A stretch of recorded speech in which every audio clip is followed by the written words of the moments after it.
नमस्कार, उत्तराखंड समाचार में आपका स्वागत है। मैं प्रियम शंकर झा। सबसे पहले मुख्य समाचार।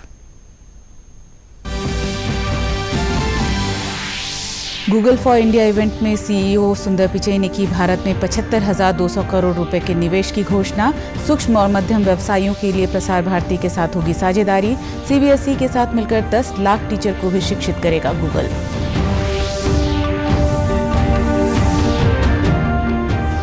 केंद्रीय माध्यमिक शिक्षा बोर्ड ने 12वीं कक्षा के परीक्षा परिणाम किए घोषित। लड़कों की तुलना में लड़कियों का प्रदर्शन लगभग 6% रहा बेहतर। 88% से अधिक छात्र हुए पास।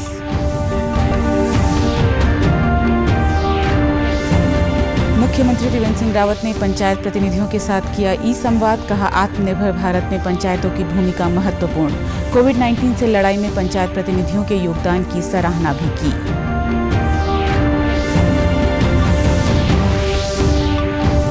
और श्रद्धालुओं से गुलजार हुआ केदारनाथ धाम। 1 जुलाई से 13 जुलाई तक बाबा के दरबार में 1785 श्रद्धालुओं ने टेका माथा।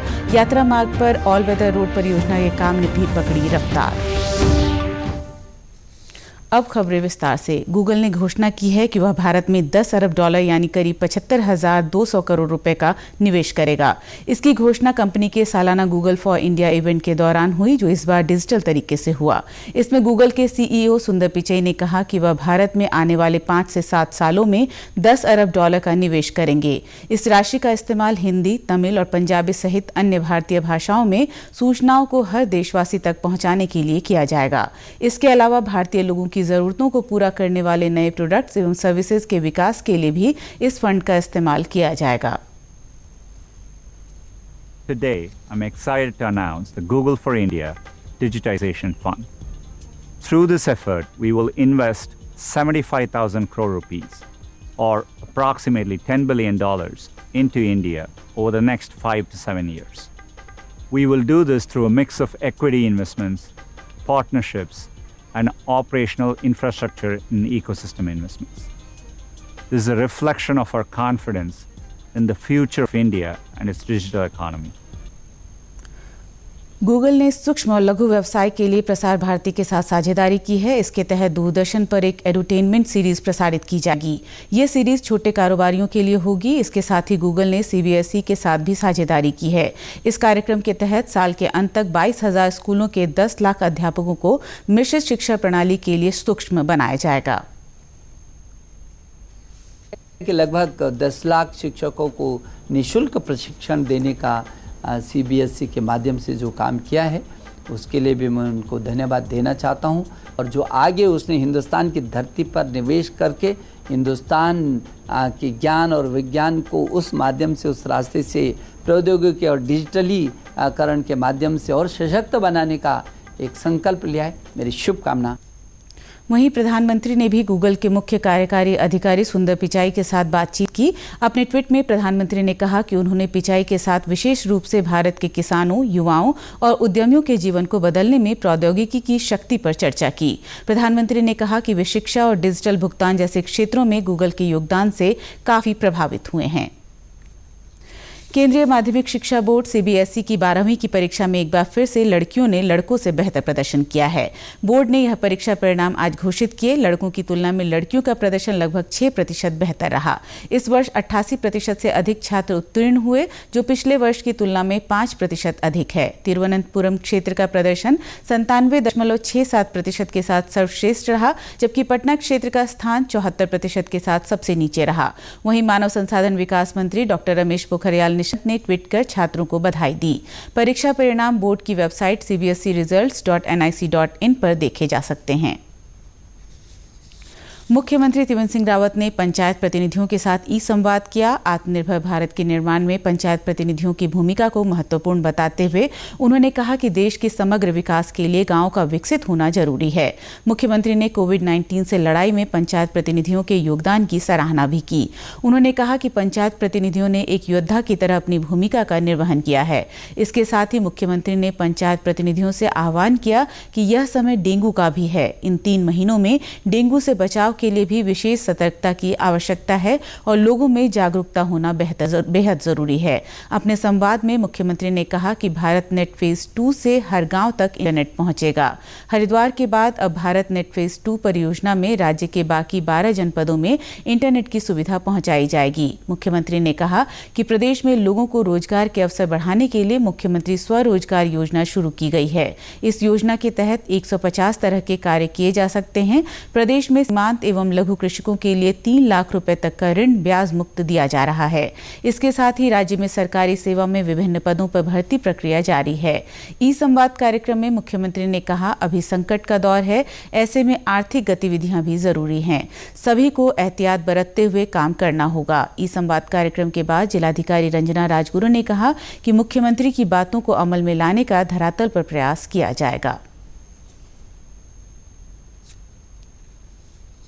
सबसे पहले तो माननीय मुख्यमंत्री जी द्वारा जो पंचायत प्रतिनिधियों ने इस कोरोना संक्रमण के दौरान जो एक हिम्मत से, एक साहस से बहुत अच्छा कार्य किया है, उसके लिए बहुत सराहना की है और आगे भी अपेक्षा की है कि इसी जज्बे के साथ सभी लोग अपने अपने गांव में काम करेंगे, अपने अपने लोगों के लिए काम करेंगे, ताकि इस लड़ाई से हम लोग लड़ने के लिए पूरी तरह सक्षम रहें और इस लड़ाई में हमारी जीत। वहीं पंचायत प्रतिनिधियों ने भी मुख्यमंत्री के संवाद और खासकर स्वरोजगार को लेकर कही गई बातों की सराहना की। देखिए, इस संवाद में माननीय मुख्यमंत्री द्वारा मुख्यमंत्री स्वरोजगार के योजना के अंतर्गत जो योजनाएं हैं उनके बारे में बताया गया और उनसे लाभान्वित आप कैसे हो, इस संदर्भ में सभी हम ग्राम प्रधान, क्षेत्र पंचायत और अन्य विभाग के सभी कर्मचारी थे। तो इसमें उन्होंने बताया कि आप किस तरह से हर विभाग की योजना का लाभ ले सकते हैं। वहीं रुद्रप्रयाग के सभागार में भी जिलाधिकारी वंदना सिंह की मौजूदगी में विभिन्न गांवों से आए जनप्रतिनिधि ई संवाद कार्यक्रम का हिस्सा बने। जनप्रतिनिधियों ने मुख्यमंत्री द्वारा आत्मनिर्भर भारत, मुख्यमंत्री स्वरोजगार योजना और ग्रीन हिमालय योजना के बारे में जानकारी हासिल की। 4 धामों में से एक केदारनाथ धाम अब फिर से श्रद्धालुओं से गुलजार होने लगा है। कोविड-19 की अनलॉक प्रक्रिया शुरू होने के बाद से राज्यवासी अनुमति के साथ यहां पहुंच रहे हैं। बाबा केदारनाथ के दरबार में अब तक 1785 श्रद्धालु माथा टेक चुके हैं।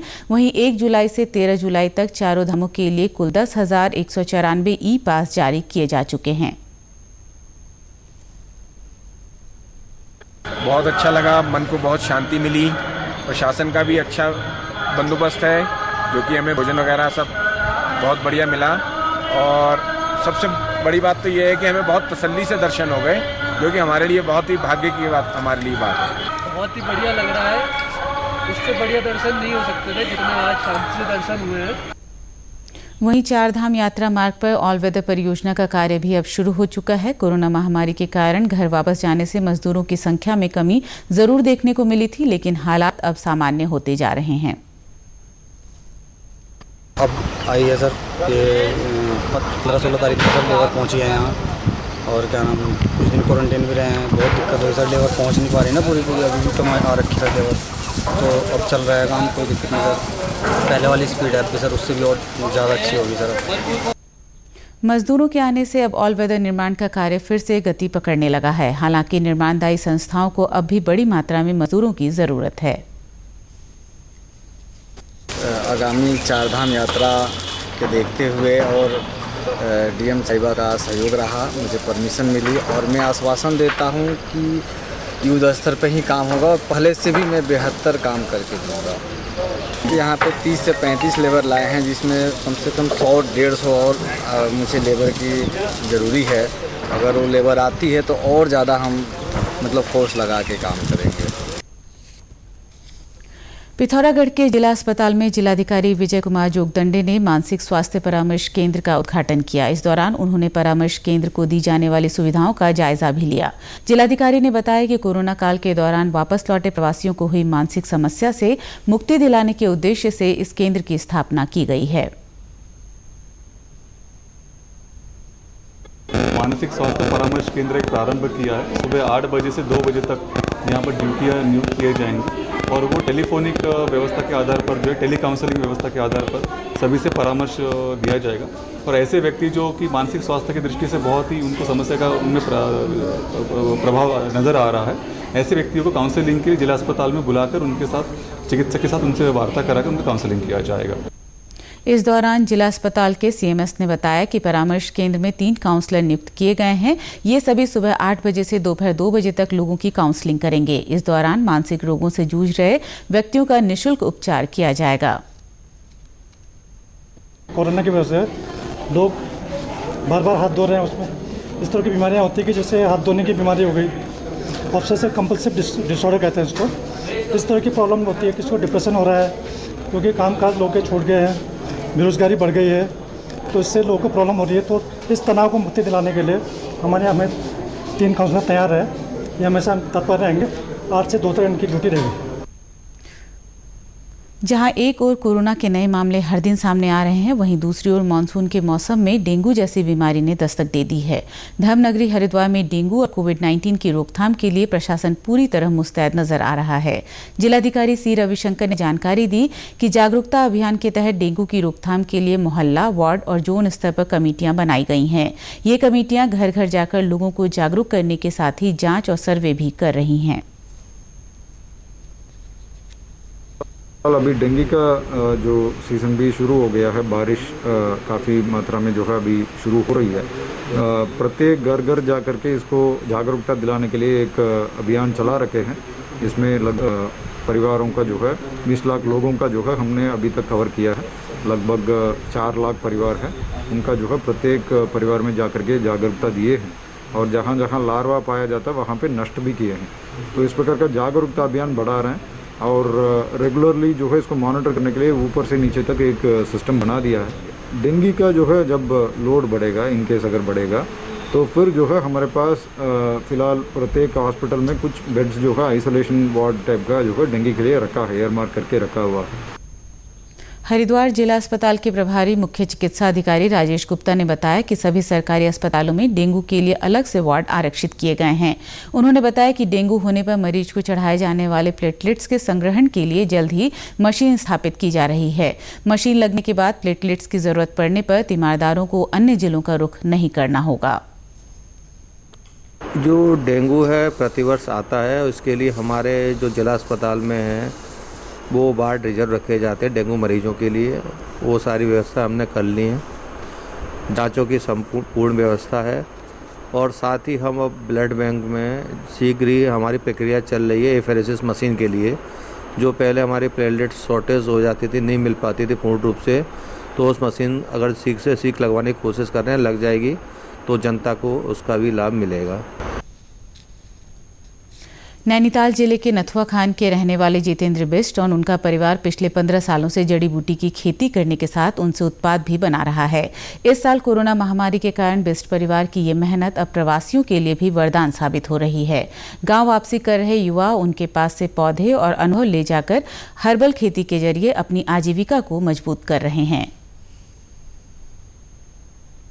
जो मुझे लगा कि आने वाला भविष्य जो है उत्तराखंड में विशेषतर तो वो जड़ी बूटियों का है, क्योंकि सबसे आसानी से होने वाली क्रॉप्स हैं। और अभी तक क्या है कि तमाम जड़ी बूटियाँ या एसेंशियल ऑयल हैं, हम अभी विदेश से उनको आयात कर रहे हैं। हाँ, तो जबकि हमारे यहाँ बहुत अच्छा, हमारे उत्तराखंड का बहुत अच्छा क्लाइमेट है, बहुत आसानी से ये चीज़ें पैदा हो जाती हैं।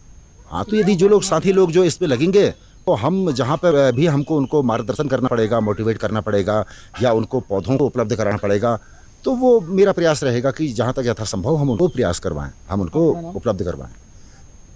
जड़ी बूटियों की खेती कर रहे जितेंद्र बिष्ट को अपने इस काम में अपनी पत्नी का भी भरपूर सहयोग मिला। रमा बिष्ट का कहना है कि उनके इस प्रयास में सरकारी योजनाओं ने भी हर कदम पर उन्हें प्रोत्साहित किया। हमने हर्ब का उत्पादन करने के लिए जैसे सरकार ने कई योजनाएं चलाई हैं, पलायन रोकने के लिए, इन सारी चीज़ों को देखते हुए एक हर्ब ऐसी चीज़ है कि जिसमें कम लागत पर अधिक मुनाफा हो सकता है। जितेंद्र बिष्ट के बनाए जूस और हर्बल चाय की मांग देश के कोने कोने में होने लगी है। उनके बनाए उत्पाद अब ऑनलाइन भी बिकने लगे हैं, जो युवाओं के लिए प्रेरणा स्रोत हैं। स्थानीय लोग भी जितेंद्र बिष्ट की इस पहल की खूब सराहना कर रहे हैं। यहाँ पे जितने भी प्रवासी आ रहे हैं उन लोगों को हम यही ज्ञान दे रहे हैं कि अधिक से अधिक आप लोग इनसे जुड़ें और हमसे बीज लें और अपना अच्छा व्यापार करें, क्योंकि इसकी इस समय बहुत ज़्यादा डिमांड और ज़रूरत है। और हम सभी उत्तराखंडी प्रवासी आए, मिलें, देखें और इन जड़ी बूटी से अच्छा उत्पाद प्राप्त करें। घर वापसी कर चुके युवाओं का भी मानना है कि हर्बल खेती एक बेहतर विकल्प है। इस विकल्प को अपनाकर आजीविका को और भी बेहतर किया जा सकता है। जितना है कृषि योग्य भूमि है उसके लिए सही है ऑप्शन। पार्ट टाइम कुछ और भी कर सकते हैं। मुख्यमंत्री के मीडिया सलाहकार रमेश भट्ट ने भी प्रवासियों के लिए लाई गई सरकारी योजनाओं की जानकारी दी। साथ ही उन्होंने कहा कि प्रगतिशील खेती को बढ़ावा देने के लिए स्थानीय लोग अब अपने प्रवासी भाई बहनों की हर संभव मदद भी कर रहे हैं। सब्सिडी बेस एक योजना चलाई गई है और उसमें आप देखेंगे कि चाहे वो पोल्ट्री में करना चाहें, चाहे वो वेजिटेबल्स में करना चाहें, बी कीपिंग में करना चाहें, या गोट फार्मिंग में करना चाहें, या एरोमेटिक प्लांट्स में करना चाहें, या हर्ब्स में करना चाहें, यानी पूरा एक विस्तार दिया गया है इस योजना को। और मैं देख रहा हूँ कि कई जगह पर जो अपने प्रवासी उत्तराखंडी भाई आए हैं वो काम में लग भी गए हैं। मसलन ऐसे छोटे छोटे आप प्रोग्रेसिव फार्मिंग के आपको उदाहरण मिलेंगे जहाँ पर आपको ये देखने में मिलेगा कि दूसरे लोग अपने प्रवासी भाई बहनों की मदद करने के लिए तैयार हैं। इस तरह की नर्सरियाँ तैयार की गई हैं ताकि दूसरे लोग भी इस प्रोग्रेसिव फार्मिंग के मॉडल से जुड़ सकें। उत्तराखंड के समाचारों में बस इतना ही। चलते चलते मुख्य समाचार एक बार फिर। गूगल फॉर इंडिया इवेंट में सीईओ सुंदर पिचई ने की भारत में 75,200 करोड़ रुपए के निवेश की घोषणा।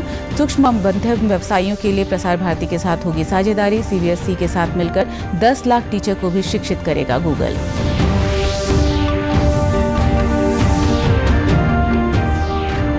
केंद्रीय माध्यमिक शिक्षा बोर्ड ने 12वीं कक्षा की परीक्षा परिणाम किए घोषित। लड़कों की तुलना में लड़कियों का प्रदर्शन लगभग 6% रहा बेहतर। 88% से अधिक छात्र हुए पास।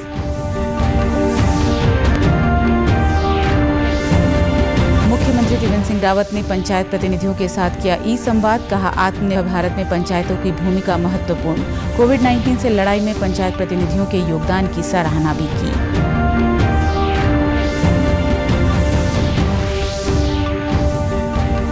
और श्रद्धालुओं से फिर से गुलजार हुआ केदारनाथ धाम। 1 जुलाई से 13 जुलाई तक बाबा के दरबार में 1785 श्रद्धालुओं ने टेका माथा। यात्रा मार्ग पर ऑल वेदर रोड परियोजना के काम ने भी पकड़ी रफ्तार। उत्तराखंड की खबरों के लिए आप हमसे सोशल मीडिया पर भी जुड़ सकते हैं। हमारा ट्विटर हैंडल है DD News_देहरादून। हमारा फेसबुक पेज है DD News उत्तराखंड और हमारे YouTube channel DD News Uttarakhand को भी सब्सक्राइब करें। इसी के साथ समाचार समाप्त हुए। नमस्कार।